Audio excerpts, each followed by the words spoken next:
Tom, it doesn't feel like guys are piling on Bill Belichick on his way out the door? Well, when you say guys, it's important to differentiate. There's a big difference between Phil, Andy, me, you, and evaluating the tenor of how Bill Belichick is recalled.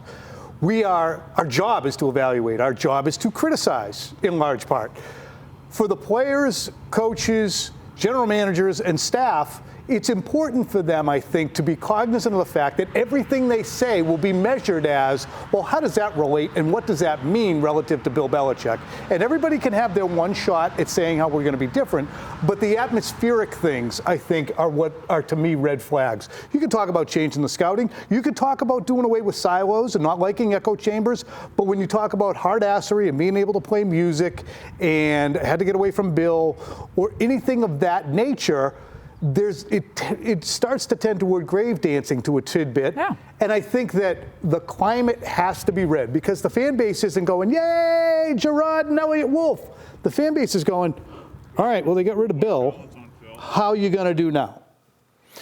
Yeah, I think first of all, just because you can say something, just like you can do something, you don't have to, right? Like, just be aware. And these are two guys that have been here. That's the one thing that it's not newcomers that aren't, oh, really? That gets analyzed in Boston if you say something like that? I didn't know that. Jerod Mayo has been here his entire NFL life. You've been here for a few years, Elliott Wolf. So I don't think anything that's been said that's necessarily untrue. Correct. Right. But I live by this theory, the truth is never mean, but then people say, yeah, but you don't have to always say it. You can keep the truth to yourself sometimes. And I think there is a little bit of, okay, you said it once, like Jerod Mayo when he was introducing Alex Van Pelt. I don't know if we needed multiple references to egos on the coaching staff in the same press conference. So just, as we like to say in the radio business, pump the brakes a little bit on what you're saying about Bill Belichick. All right, we want you guys to join the conversation as well. Vote in our poll. Go to NBCSportsBoston.com/your-latest. Just scan the QR code.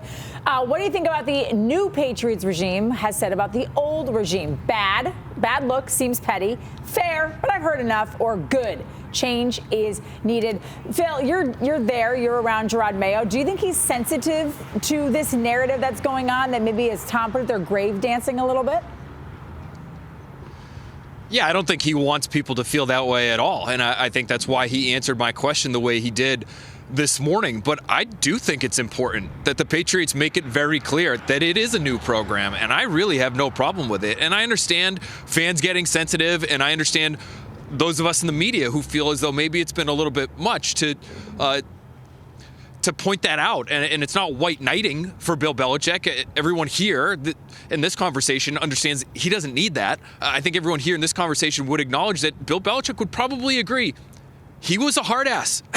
And so he would say it is what it is. It would be my guess, as he is wont to do. But the reason I say they need to do this is because they very clearly have had a perception problem league-wide for multiple years now, maybe since Tom Brady left the organization. And I think we see evidence of that in the NFLPA report that was released today. Do people want to come play here? Were coaches happy working here? Are scouts happy working here?